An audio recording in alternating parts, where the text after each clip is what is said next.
What's up, y'all? Welcome back.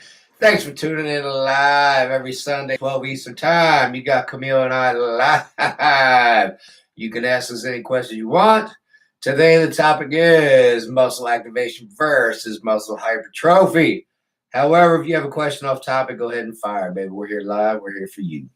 But first, updates. All right, we don't really have any updates, but I will say one of our clients, Henny, gave us these awesome Stanley Cups. Custom. Totally custom. Yeah, check that out. Coach Camille, Coach James. Love it. Thank you, Henny. These are awesome. I have to only refill this a couple times a day. I mean, it's so fantastic to have all of my water just right there. I got to shout out my wife. The cap is Camille, y'all. That That's little right. skull. You got to have a dust cap on your Stanley straw. You can't let anything just fall down the straw. Can't get bugs crawling in there. But yeah, talk about gym intimidation. We definitely can't go on Planet Fitness with this thing. Kylie loves the cups. Thanks, Kylie. We do too. Yes. All right. So let's get into our topic today. Hold on. Okay. Before we get into that, this is kind of dead time for bodybuilding, y'all. The Olympia just ended. There's not another show until spring. It's kind of like that across the board in all the leagues. So we're going down into the bulking stage of things, the building stage of things before competition season starts next season and the cutting starts again. So you might see Camille and I get a little fluffy. You're definitely going to see me. I think Camille is undecided what she's doing. But I'm about to get a little more fluffy because that's right. It's eating season. All right. All right. Are we done with the updates? That's enough with the updates. All right. So today we're going to dive into the topic of muscle activation versus hypertrophy. And, really why you should care about this and how to understand the difference between these two as you're picking your exercises. Big T. What's up, Bubba? Hey, Terrence. But ultimately, if you can understand these concepts, it helps you to maximize your workout efficiency, prevent injuries, as well as to tailor those workouts to your specific goals. So I think it's a pretty important topic. A lot of people get confused and get mixed up. So I think it's an important topic too. And later on, I'll explain to you why people get confused with this one. Yeah, so I think whether you're trying to build strength, increase muscle size, enhance athletic performance, this video is going to be for you. Understanding muscle activation versus hypertrophy is really important. So we're going to break down the difference between those two, how they're measured, why that's essential. And then we'll even talk a little bit about the science behind it, and we'll give you some practical examples talking about different exercises. So that's kind of what's in store for us today. As James said in the beginning, if you have questions, whether they're related to this or not, fire away.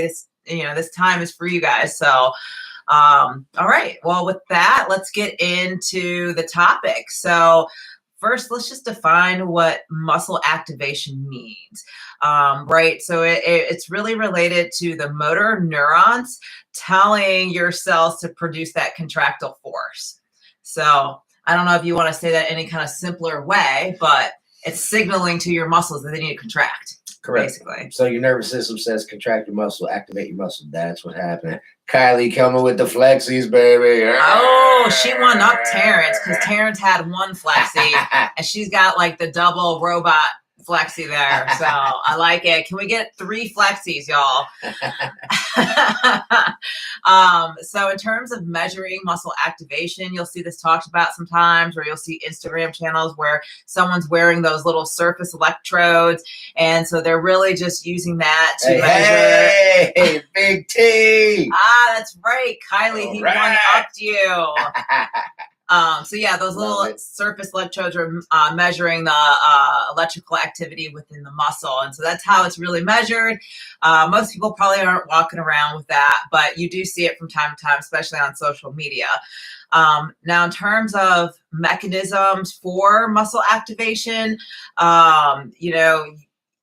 yeah, it's basically anytime you're contracting your tissue, you're activating different muscles and signaling for them to activate. And so it's important for several different reasons on why you want to maximize muscle engagement. One is, you want to make sure that you're targeting the right muscle groups. So proper muscle activation is important. Really good example is, if your glutes and hamstrings, let's just say, or quads aren't firing right in barbell squats, you might actually feel a lot of tension in your lower back, and you don't really want that. So we want to make sure that your glutes and everything are firing properly to help support that lift. Yeah, remember, muscle cells fire in all or nothing fashion. So the more you can activate, the more muscle cells you're going to fire. If you're not activating your muscles very well, you're not going to fire very many muscle fibers, yo. Yeah, I mean, when you think about it, like, you want to make sure that your workouts are efficient, and the more you can get out of each rep, each set by activating those muscles fully, it's going to lead to better results in less time. So really, that's kind of probably the most important reason that you want to make sure that you're maximizing muscle activation. Yeah. But in addition to that, enhancing strength and power is usually something our people are after. I mean, even ourselves, we're constantly trying to progressive overload, and to do that, sometimes you have to build strength. Like, we always want to get stronger because it means we can lift more and have more potential for hypertrophy. You put more of a load on the muscle, the stronger you are. Yeah, and I think this is something that you have to kind of teach your body how to signal and recruit muscles at different times. When you're just starting out as a beginner, you don't have that neuromuscular efficiency. It's something that has to be built. Your mind and muscle. Mm-hmm. Yes, it is very hard, especially for a beginner. Some parts of the body are a lot harder. Like I've said many times, Mm-hmm. It took me years to get my lat flare. Took me Right. years to get my lats to activate. Not months. Right. Years. And for me, it's always like in the overhead shoulder press, like trying to get the delts to actually activate and engage and stay engaged. Same with side delt raises, and not have like the upper traps take over. It takes a while. That is that kind of neuromuscular efficiency that you have to build up over time. And so not only is that important for generating like maximum force and power through some of those lifts, it's important for explosive lifts, like anything requiring like rapid muscle activation. So maybe you're deadlifting, maybe you're hitting those power cleans or incorporating plyometrics. Like, you want that ability to activate those muscles very rapidly during the exercise. Yeah, we got a lot more people who jumped on. So if you have a question, fire away. It doesn't have to be about muscle activation. You got a question about anything, that's why we're here for y'all. Yeah, and I mentioned it a little earlier too, like, it's important from preventing injury perspective as well. Like, if you have some type of muscle imbalance while you're doing one of these lifts, you're going to obviously compensate with another muscle group. And over time, that can lead to injuries or like a symmetry problem in your physique. So it's the principle of specificity. If you're working biceps, you want your biceps to be working, not your triceps. Right. And so there is a synergistic kind of effect, and we're going to talk a lot deeper about this between muscle activation and hypertrophy. But having efficient activation does support hypertrophy because you do have that mind-muscle connection. You are kind of progressive overloading. And so all of these things kind of play together to help you increase the muscle size. Right. And then lastly, muscle activation is important from like a functional perspective. Like, if you think of the day-to-day activities that you perform, having better activation just leads to overall general health, wellness, performance, in whatever it is that you're doing. Makes sense. Yeah. All right. So that's kind of high level view of what muscle activation is. Again, we are going to dive deeper. For now, we're going to switch over to the other side, muscle hypertrophy. The gains. Yes, the gains. So we've been talking about hypertrophy for weeks. So you guys should be able to quote us by now on what that is. But basically, we're talking about an increase in muscle size as a result of exercising. So it's an adaptation to lifting very heavy weights. Boom. And there's really three mechanisms for hypertrophy that are required if you're trying to grow muscles. Like, number one is creating mechanical tension. Number two is going to be creating that metabolic stress in that tissue.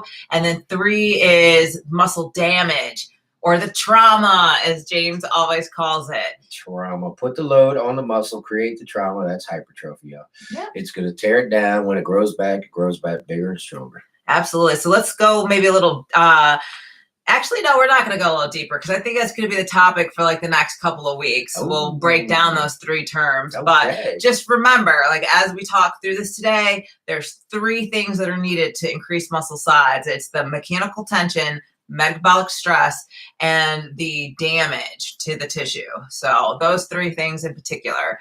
But for now, I think I want to talk a little bit more about the tension specifically. And I see we have a comment, diet and nutrition will come into play with increasing muscle size. Absolutely. You better believe it. Yeah. You're going in, you're killing. Good point, T, big T. You're going in, you're killing your workouts. Don't waste it by going home and drinking Kool-Aid, eating hot dogs, y'all. Come on, give your body what it needs to recover. It's going to recover faster, better, everything else if you're eating right and nutritious food. Yeah. So talking about creating muscle tension, like can anyone kind of talk to me or tell me the top 2 ways or, you know, that you produce mechanical tension in your muscles? Well, I'm about to tell you, so I guess. But, you know, you can do it through stretching the muscle tissue. So if you think about like a rubber band, as you stretch that band, you're creating a lot of tension.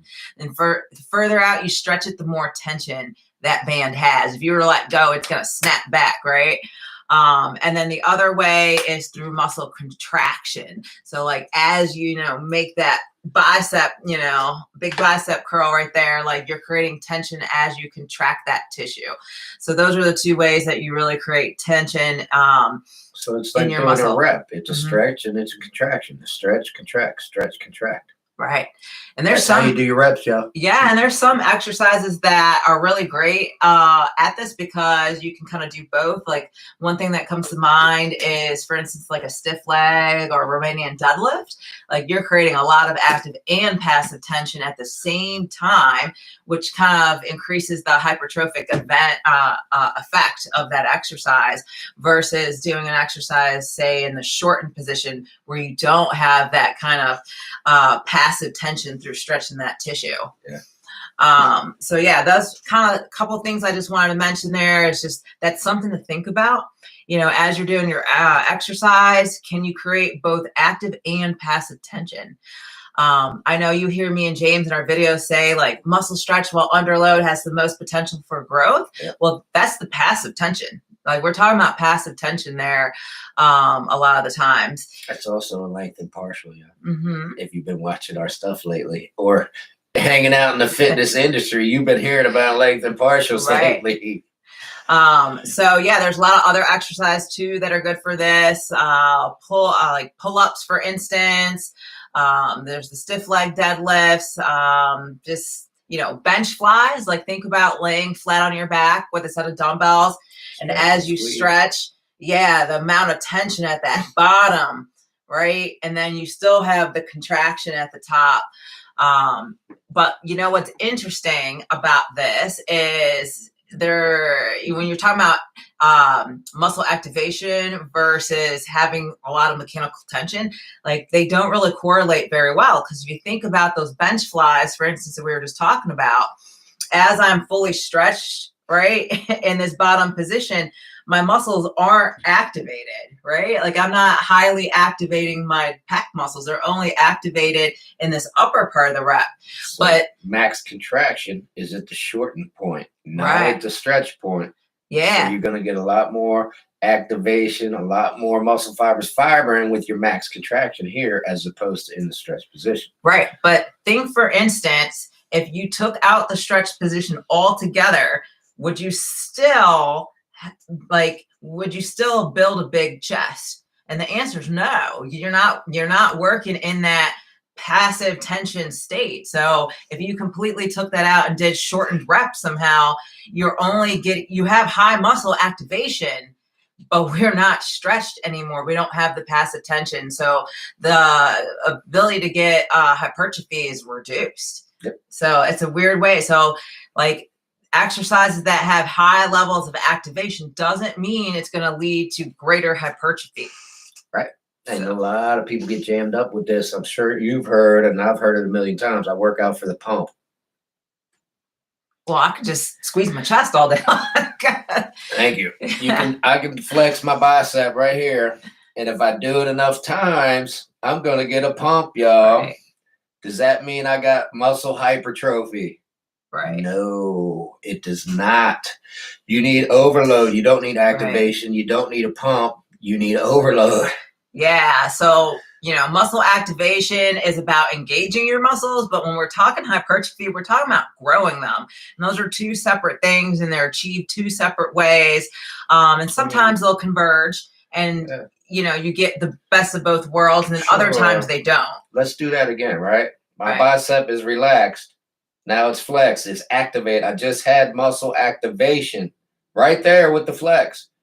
But did I get any hypertrophy from that? Right. No. Yeah. And there's lots of great examples. Like, for instance, imagine you guys are probably sitting down right now, hopefully. Yeah. So sit in your chair, extend your legs straight out, and squeeze your quadriceps. Like, squeeze the heck out of them. It's a good contraction. You are activating tons of muscle fibers in your quads right now, but you are not growing your muscle size. There's no load on that muscle. Right. You are activating, you're flexing, you're contracting, but there's no load. Right. So just something to think about. And when your legs are like in the leg extension, they're all the way stretched, and you start to apply load and keep tension on them, well, now we have the potential for the hypertrophy. So it's just an interesting way to kind of think about it. This is why the studies come back. Muscle stretched under load. We just gave you two examples where you have to get stretched to get more hypertrophy. Right. You're going to get all kinds of muscle activation right here with your flies. All kinds. Same, but no one would train that way. If you just do the top part of the leg extension, you're going to get all kinds of activation. However, you're not going to get that much hypertrophy. Right. So, some correlation or things just in general, like higher intensity, heavier loads typically is going to result in a lot of muscle activation, as well as lead to hypertrophy. Hopefully you guys watched last week. I was talking about the leg press and how for years I would do leg press and I would never feel my quads. And I'm like, I know my quads are supposed to feel this. And it wasn't until I loaded up the weights, made it a lot heavier, all of a sudden I could tell those quads were firing because I felt them for the first time. So it just took having heavy, intense load for me to actually activate all of that. A heavy enough load. So the load wasn't heavy enough for her to recruit her quads. Her hamstrings and glutes were handling the load. They were just dominant. So now you go heavy enough, you put enough load on the muscle, and it will start to grow. Yeah. In general, your big, nasty compound exercises, your squats, your deadlift, your bench, all of those exercises are probably recruiting a lot of muscles and activating a lot of muscles, and they are still really great for hypertrophy. They are compound exercises. So if you're thinking about the sheer amount of muscles that have to activate throughout that range of motion, it's a lot. So, and they also, you can load up the weight, intensify it, and so you're still going to get a high degree of hypertrophy with those compounds. Sure. Another thing to consider is just mind muscle connection. If you're focusing on activating and recruiting different muscles, you're probably going to get a high degree of muscle activation. And anytime you have that kind of conscious effort there, that's going to lead to better hypertrophy as well. Yeah. If you can combine them both, you're going to do better than anything else. So let's go back to the bicep, right? I'm in a stretch position on a preacher curl. Before I even start curling, I'm going to go ahead and activate that bicep. You see that, y'all? Right. It went from flat to activated. Now I'm going to go ahead and do my curl. So I'm going to activate the muscle before I even put the load on it, before I even try to do the exercise. Right. I'm going to light it up, get it going, get the mind to muscle connection, get it activated. Now go ahead and do that preacher curl. Exactly. Bam. And then stretch her back out. And that's not to say, let's say you are doing some kind of exercise that has high activation, but not that great for hypertrophy. Training volume, the amount of overall sets and reps you do in the weights, that can still lead to hypertrophy. So that's just something to consider. Maybe you need to add more volume into the exercise that's better for activation to get more out of that contracted part of the lift. And we have a question here from Big T. He says, if you've got a weak point on any muscle that's lagging, yep, you're going to have to work it a little harder. And that's true. That's true. You definitely have to. Good point, Big T. And a lot of people are genetically gifted in certain areas of their body. So, in other words, a guy's gifted with big arms. His arms blow up, but he can't figure out why his legs aren't blowing up. It's because he's genetically gifted with his arms. He actually has to put the work in to get his legs to blow up. That's not T. He's got huge legs. But that's just an example for you. You know, it could be chest, could be anything. Right. If you're genetically gifted, it blows up, doesn't matter what you're doing. And then you're not genetically gifted like calves. Right. And then you're stuck. You're like, I don't know what to do because everything I did worked for everything else, just not these calves. Now it's time to put your big boy pants on and actually get to work like the rest of us have to do that aren't genetically gifted. Yeah, for sure. So let's just talk a little bit about a high tension but low activation example. And we kind of already alluded to it. Like the stiff leg deadlift is one of my favorites because it's really effective at hamstring hypertrophy because of the great degree of active force generated in the hamstrings as well as the passive force. So like as you're bending down to the bottom of that stiff leg dead, you're stretching those hamstrings like a rubber band. Right. Right. And then before you go to come up, you kind of contract and tighten the hamstrings and glutes while moving that load. Did you hear her? You contract, you activate your hamstrings before you come back up. Right. So I think that's really great. You have a lot of load while under stretch. So you have kind of both of those mechanisms. Pull-ups are a very similar thing. Like as you are stretched in the bottom, you've got a lot of that passive stretch.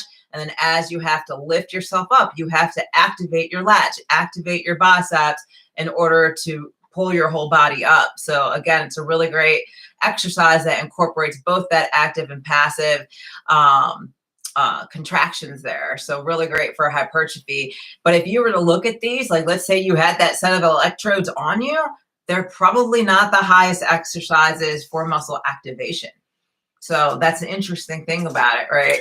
I mean, you got to think about muscle activation is good and you want it, but you want hypertrophy more than you want activation. So if it's a poor exercise for hypertrophy, but a good one for activation, I'm probably getting ahead of myself. I would just chalk that up and closet it and do the one for hypertrophy. Maybe. But remember, we said building neuromuscular efficiency and the ability to recruit more muscle fibers can actually, over time, help you lift heavier loads and things. Sure. If you're a beginner, you should be working on your mind and muscle and your activation more so than advanced lift reps. Absolutely. Yeah. So let's talk now about maybe how do maximizing muscle activation. So there's an exercise that comes to mind when I think about this, and it's talked about a lot. It's barbell hip thrust or hip bridges. Oh boy, here comes the controversy. Man. Like on Instagram, girls are sitting there, influencers, they're doing nothing but barbell hip thrust. They got like 220 pound plus up on that Smith machine, and they're just doing nothing but hip thrust. And they're saying, this is how I grew my pair of glutes. I mean, think about the hip thrust. Like you're really not fully stretching out the glutes the same way you are in a stretch. So we're not generating that same amount of passive tension. Yes, you have the barbell right over your hips. So you have a pretty decent load, like when you're up in the contracted state, but so what? I mean, we didn't have that like passive tension. We didn't even really have a great amount of like active tension at the bottom because we weren't fully stretched to begin with. It's the same thing we talked about with the flies. You know, you're getting great activation here, but are you getting hypertrophy? Right. It's a shortened range of motion if you were to cut out that bottom part of the fly, just like the barbell hip thrust. Now, that's not to say don't do them. I mean, I think that's important. I think if you want to be able to up your weights in your deadlifts, your squats, hyperextensions, and all the other things, you probably still need to do barbell hip thrust. But if you're talking about, hey, I'm going to like blow up my glutes and have this badonkadonk, I don't think that's necessarily true. And there's a lot of other coaches out there that tell you the same thing. There are definitely better exercises for hypertrophy. if you want to add glutes. Right. But that's not to say, like I said, like, hey, I'm going to do a leg workout. I'm not going to do any barbell hip thrust. I think you do need that. It's just understand that, like, that's probably not what's growing the glutes. So yeah, what else? I mean, activation is really important for very explosive movements. We already talked about like doing things like power cleans or any of your CrossFit like things where you're explosive off the ground. That's going to be pretty important. I know we talked about like type 1, type 2 muscle fibers and how you can recruit different ones depending on like what you're doing. So doing those exercises, if you're like an athlete that's got to do hurdles, sprint, you know, anything like that, that's going to be very important to you. All right. Well, what else? So what exercises are effective for hypertrophy then? You know, we definitely said your big nasty compounds, but the isolations are huge, right? Like if we want to grow the biceps, doing those preacher curls, like actually making sure we're stretched and isolating, I think that's really important. What do you think? I mean, to get a thorough workout, you should do compounds and isolations on all your muscles if you can. Right. I mean, I think too, making sure you have enough time under tension and really focusing on the eccentric part is important as well. So the perfect rep, you know, you got positive, hold, and negative. Yeah, and when I think about, yeah, I mean, you kind of need both. Yeah, it's not all about the concentric. If it was all about the concentric and the isometric squeeze, that's all that muscle activation.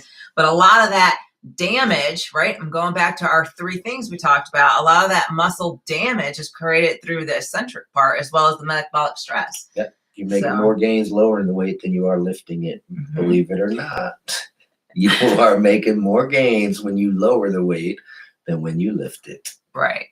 And so, you know, we going back to kind of training volume, if you're kind of not sure if you're getting a lot of muscle activation versus having enough like tension, make sure you're intensifying your workouts. Like if you're adding in drop sets and supersets, well, then you're going to get the hypertrophic effect there because the training volume and intensity is so intense. Intensity. Mike Messer was the one that I heard say it first, make it harder. Right. And then a million people have said it since then.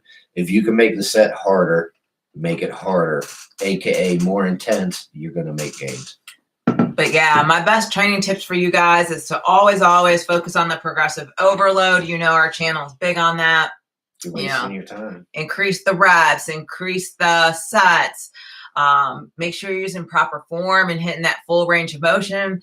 Like we said, if you're doing bench flies and you're only doing like the upper 3/4, you're missing out on the big bang for your buck there. So make sure you're actually stretching out those muscles as you're exercising. Yeah, and I see we got a lot of new people on here. If you have any questions, fire away before we close this thing off.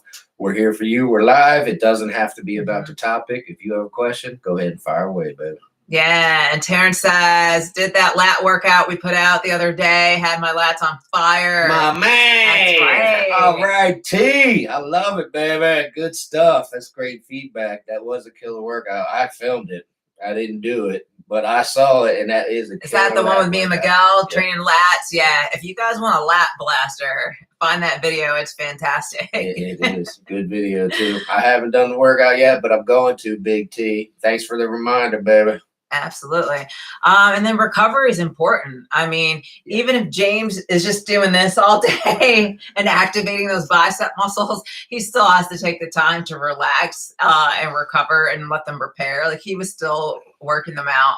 I mean, we laughed, but anybody that's competed knows the day after your competition, man, you're sore. You are sore. You felt like you got hit by a bus, literally, because you're beat up, you're tired, you're sore. Hopefully you got your first place trophy making you feel better, but you are tired, beat up, and sore just from competing. You didn't lift the weight all day. Well, maybe pumping up. Yeah, you didn't gain any muscle at the show, but you sure as crap were sore the next day, the same way you would have been if you lifted. Yeah. So yeah, that's just yet again another example of muscle activation versus hypertrophy, right? And soreness doesn't absolutely equal hypertrophy either. Exactly.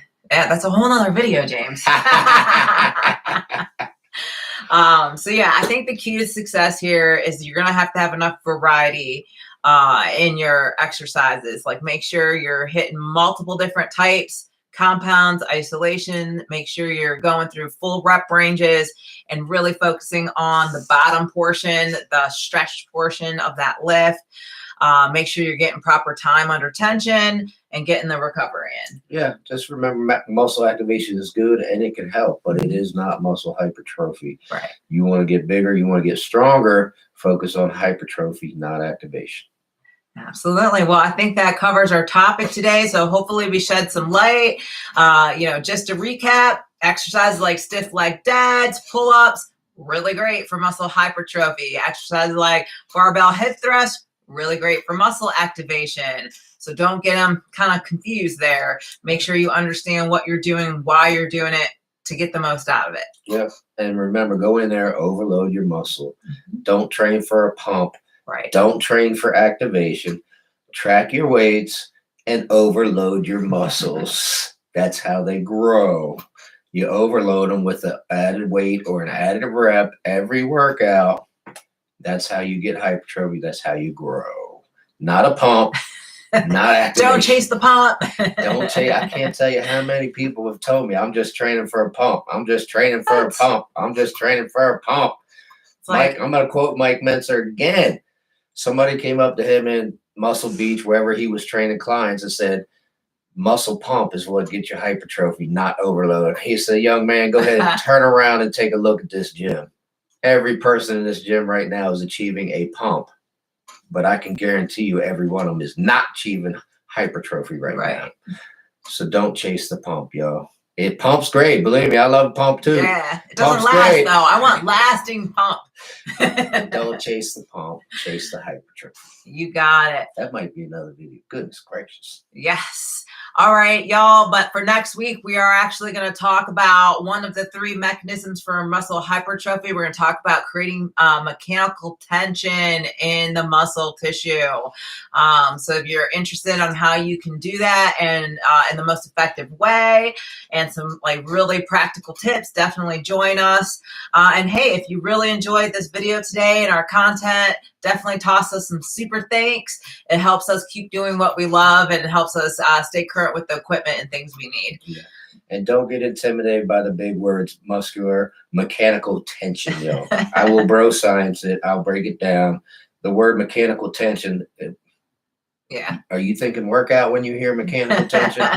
I'm thinking of putting a belt on my truck. It was mechanically tightening it down, right? So don't worry. If you don't know the terms, I'll break it down for you. All right, y'all. Well, thanks for tuning in. We will see you next time. All right. Bye, everyone.